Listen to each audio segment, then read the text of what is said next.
para o seu problema. Venha buscar, meu Deus, meu Pai, a solução para os problemas que te afligem. Ó Deus glorioso, usa teu servo, através, meu Pai, do teu Espírito Santo, Pai, para trazer essa resposta a cada coração que aqui está, para que nós, Pai, possa sair regozijando na tua presença, Senhor. Confirma, Pai, a presença do Senhor na vida de cada um, na vida nossa, Pai, pelo poder do teu Espírito Santo, em nome de Jesus Cristo. Vamos assim receber o Santo Senhor com as palmas alegres para Jesus.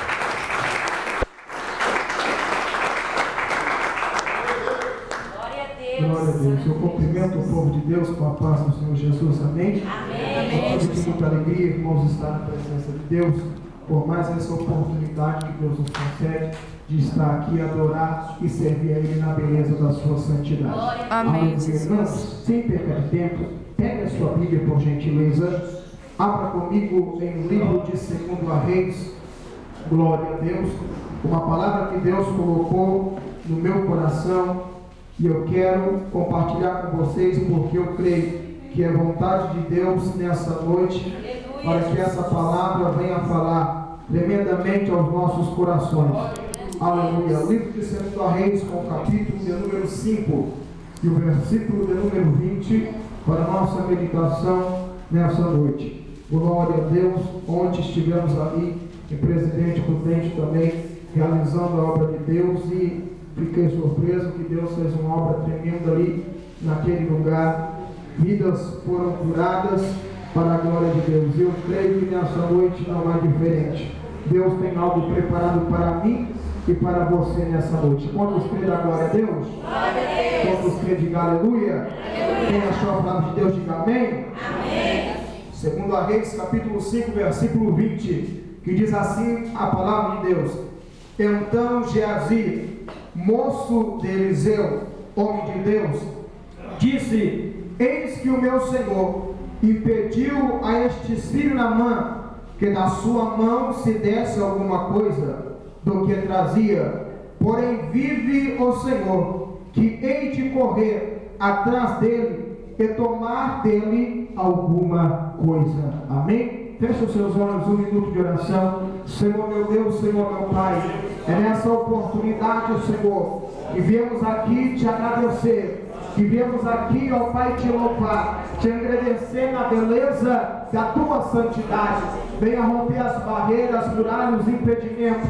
Venha falar conosco, ó Pai, através da tua palavra, porque a tua palavra é alimento para a nossa alma. A tua palavra, Senhor, ó Deus poderoso, nos afirma dizendo, ó Senhor da glória, que é para o aumento da nossa fé, para a nossa certeza, que um dia, Senhor, iremos morar na glória. A tua palavra, Senhor, é o caminho, é a verdade, é a vida, Senhor, para a nossa alma. Precisamos ouvir, precisamos guardar nos nossos corações. Fala conosco em nome de Jesus Cristo. Amém e amém. Podeis se assentar e aquelas palmas bem avivadas. Glória a Deus.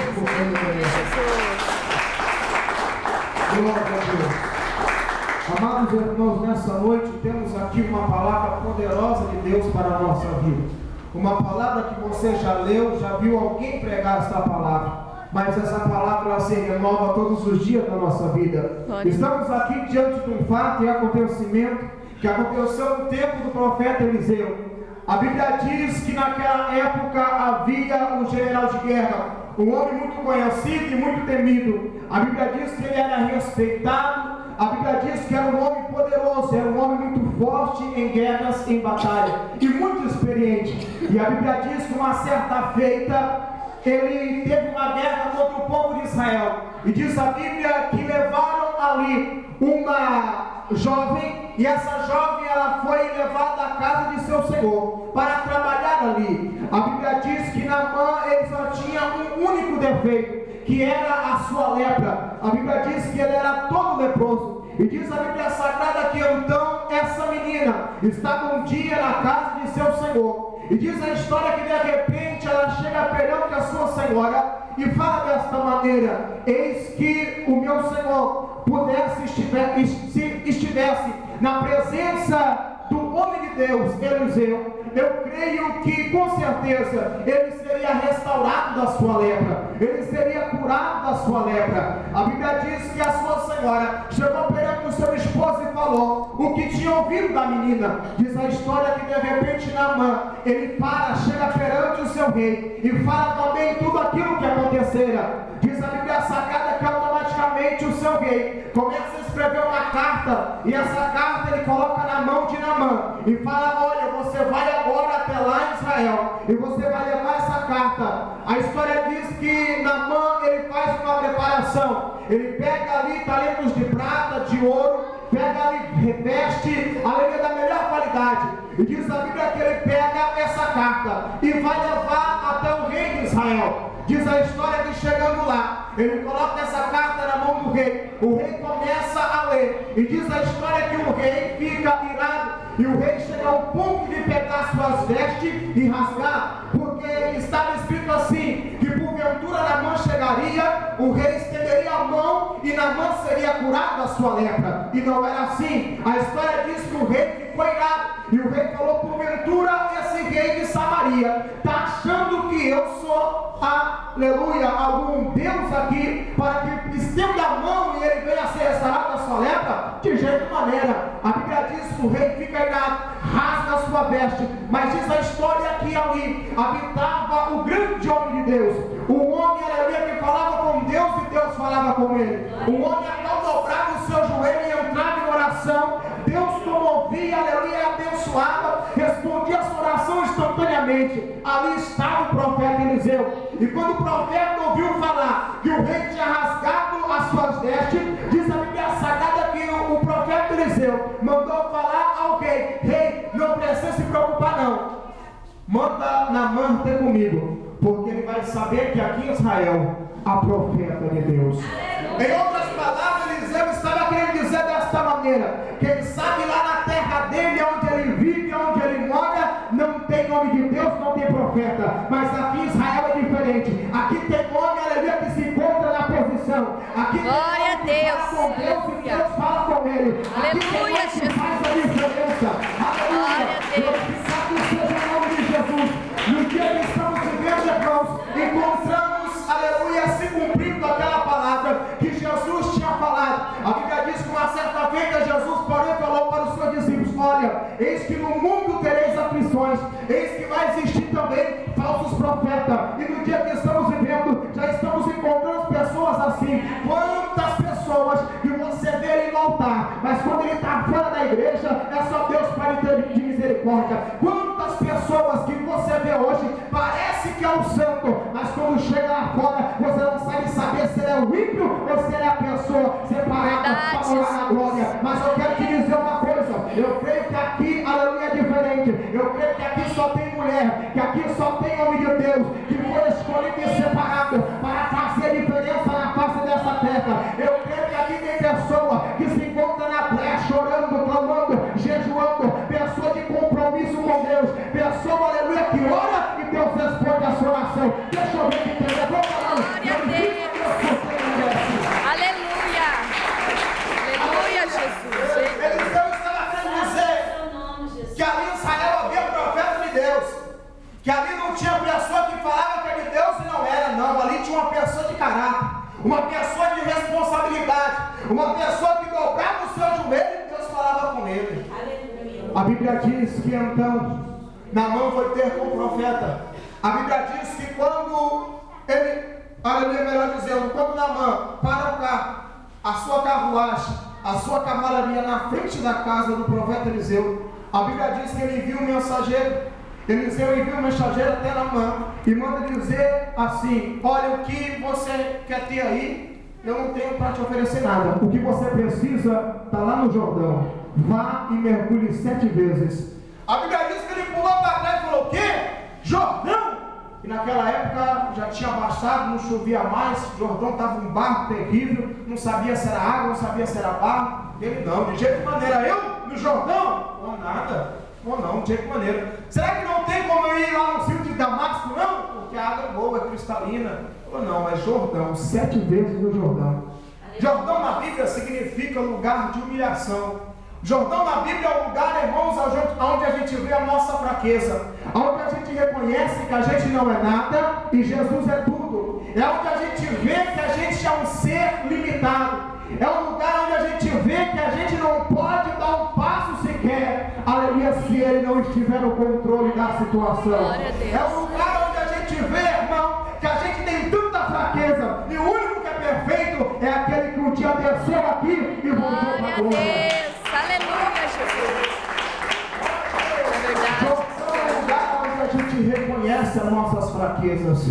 Só que tem muitas pessoas que não passou pelo Jordão, precisa descer lá. A Bíblia diz que Jesus foi batizado no Jordão, o maior exemplo de santidade, a pessoa mais santa e correta, que veio aqui na face da terra foi lá no Jordão. E por que a gente não vai descer lá? Vamos descer no Jordão também, porque o Jordão é um lugar de humilhação, é um lugar onde a gente vê a nossa falha, é um lugar onde a gente vê a nossa fraqueza, onde a gente vê que a gente é um ser limitado, a gente não é um ser, aleluia, capaz de chegar e fazer, não, a gente depende dele, a gente precisa dele para caminhar, a gente precisa dele para deitar e acordar no outro dia, a gente precisa dele para caminhar, a gente precisa dele para trabalhar, em todo sentido, a gente precisa do poder de Deus na nossa vida, porque se ele não tiver, irmão, a gente não dá um passo sequer. Verdade. Porque nada, aleluia, vai sem permissão de Deus, tudo é com permissão de Deus.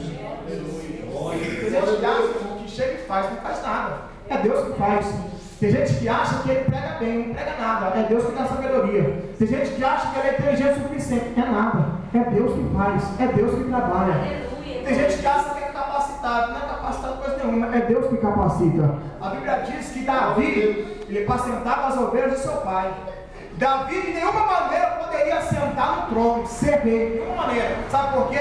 Porque naquela época, para ser rei em Israel, o camarada tinha que ter estudo, o camarada tinha que ser uma pessoa meio de aparência, tinha que ter aparência e tinha que ser guerreiro, tinha que ser soldado. Senão não sentava no trono, não governava, aleluia. Mas só que era Deus que estava no controle da situação. Foi Deus que um dia olhou no céu e sentiu algo prazer de transformar Davi em um rei de Israel. Sabe por quê? Porque Davi ele tinha um coração aquebrantado. Davi ele sabia se humilhar na presença de Deus. Davi não tinha, aleluia, soberba no coração. Davi não era uma pessoa que se achava, não. Davi ele tinha a humildade e a simplicidade que precisamos ter no dia que estamos vivendo. A Bíblia diz que Davi foi constituído o segundo coração de Deus. E se você for ler toda a história de Salmos, a história de Davi, você vai ver que Davi não entra na nossa mente, que Davi poderia ser o segundo coração de Deus, de tanta coisa errada que ele fez. A Bíblia diz que uma certa feita o próprio Espírito Santo se afastou de Davi. O Espírito Santo não habitava mais na vida dele. Mas Davi ele tinha uma facilidade, irmão, ele percebia as coisas, ele via, ele notava, ele percebia quando ele estava se afastando de Deus, quando Deus estava se afastando dele. Aí ele entrava em oração, ele se humilhava, ele colocava, ele entrava com o coração aquebrantado. E coração aquebrantado, irmão, Deus não resiste. Deus ele ouve a oração, Deus ele responde, Deus não suporta um coração aquebrantado. Quando entra uma pessoa de coração aquebrantado na posição, automaticamente, instantaneamente, Deus ele se prontifica em fazer alguma coisa pelaquela vida. Então nessa noite, se você entrou aqui com o coração aquebrantado, pode se preparar, porque a vitória é garantida na tua vida. O milagre é garantido na tua família. O milagre é garantido no seu trabalho. Qual seja a área da situação, se você veio aqui com o coração aquebrantado para adorar e servir a Ele, você pode já tomar posse da tua vitória, porque Deus ele vai te entregar nessa noite. Aleluia! Davi tinha o coração aquebrantado, mas Naamã não tinha esse coração. Naamã tinha um coração duro. Naamã ele era orgulhoso. Ele achava que ele era o tal, que ele era o bom, que ele chegava e fazia. Mas a partir daquele momento ele reconheceu que não era nada, que ele era um ser, aleluia, como todos nós que estamos aqui. Ele não era diferente de ninguém. A Bíblia diz que ele foi e mergulhou 7 vezes no Jordão. E quando ele mergulha 7 vezes, ele sai restaurado da sua lepra. Diz a Bíblia que quando ele mergulha 7 vezes, ele sai ele está curado. A pele dele está sã. Parece com a pele de uma criança, diz a Bíblia. Ele estava curado, porque ele teve a capacidade de reconhecer que ele não era nada e Jesus era tudo. Glória a Deus. A Bíblia diz que quando isso acontece na vida de Naamã, diz a Bíblia que ele chega perante o profeta e começa ali a distribuir ouro, prata, veste da melhor qualidade, começa a colocar tudo na porta da casa de Eliseu. Eliseu começou a olhar, ficou observando aquilo tudo ali. Pensou assim, o que esse camarada vai fazer? A Bíblia diz que Naamã queria agradar o profeta, queria ali deixar aquele ouro, aquela prata. Mas é interessante, irmãos, olha que coisa linda. É interessante que Eliseu ele dá uma olhada para Naamã, fala, não quero, pode levar consigo. Mas você não vai querer ouro? É do bom, prata, da boa, veste da melhor qualidade. Você não quer? Não quero, pode levar. Você não vai querer? Tem certeza? Tenho certeza, absoluta. Pode levar. Aleluia. Sabe o que eu entendo aqui, irmãos? Eu entendo que o profeta Eliseu, como homem de Deus, tinha visão de Deus, visão espiritual, sabia as coisas, tinha intimidade com Deus. Eu entendo aqui que o profeta olhou e logo ele teve, aleluia, a visão de Deus, que se ele recebesse aquele ouro, se ele recebesse aquela prata, se ele recebesse tudo aquilo que Naamã tinha oferecido para ele, quando Naamã chegasse lá na Síria, lá na sua cidade, automaticamente, sabe o que ia acontecer? Naamã ia chegar e falar, olha, realmente lá em Israel tem profeta de Deus, realmente tem pessoa lá, tem homem de Deus lá que fala com Deus e Deus fala com ele. Mas tem um porém, cheguei lá, tive que pagar pelo meu milagre. E Deus não divide a glória dele com ninguém. Eles não perceberam se ele recebesse tudo aquilo ali. Naamã ia sair com uma conversa fiada que ele tinha pagado pelo seu milagre. Milagre, irmão, não se paga. Milagre também não se explica. Milagre é milagre, acontece porque é a vontade de Deus na nossa vida. Glória a Deus, aleluia. Ele percebeu isso e ele não recebeu. Agora, quantas pessoas, irmãos, que no dia que estamos vivendo, acham que milagre tem que ser pago? Milagre é pela vontade de Deus e por permissão de Deus. É porque Deus olhou para você e viu que você era merecedor de receber o milagre. Milagre não se paga. Milagre não se explica. Milagre é milagre na nossa vida. E o profeta entendeu isso. O profeta falou, não, se eu receber, eu já sei o que ele vai fazer. E a Bíblia diz que Eliseu tinha um moço na sua presença que se chamava Geazi.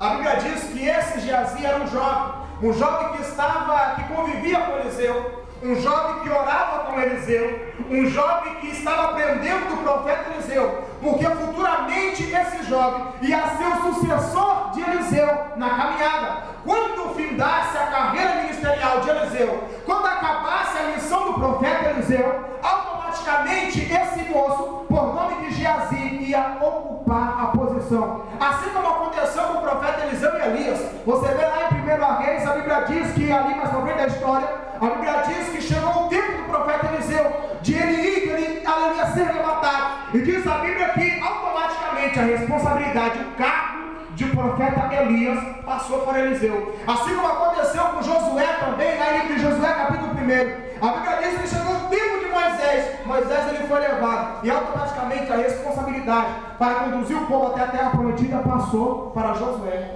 E assim ia acontecer na vida desse moço aqui por nome de Geazi. E a Bíblia diz que ali ele estava na presença. E ele viu tudo aquilo ali. Ele viu que o profeta Eliseu tinha recusado o ouro e a prata, não recebeu. E ele propôs no seu coração de ele receber aquilo lá. E a Bíblia diz aqui que então Geazi, ele viu que o seu Senhor recusou tudo aquilo lá, tudo aquilo, impediu. A Bíblia diz que Geazi foi correr atrás de Naamã. A Bíblia diz que ele correu. E quando ele está se aproximando, diz a Bíblia, que de repente Naamã, ele vê, pula fora do carro, e diz a história que ele chega perante Geazi e fala, vai tudo bem? Ele fala, vai tudo bem. Porém, o meu Senhor me mandou aqui na tua presença. Sabe por quê? Porque desceu 2 filhos dos profetas da montanha de Efraim. Olha, e a coisa está meio complicada. Eles precisam de veste. Eles precisam aí. Tem como você? Ah, não, toma aqui. Aí a Bíblia diz que Naamã ele acreditou naquela mentira, entregou tudo ali na mão de Geazi, e Geazi saiu faceiro, achando que tinha saído no lucro, achando que estava abençoado.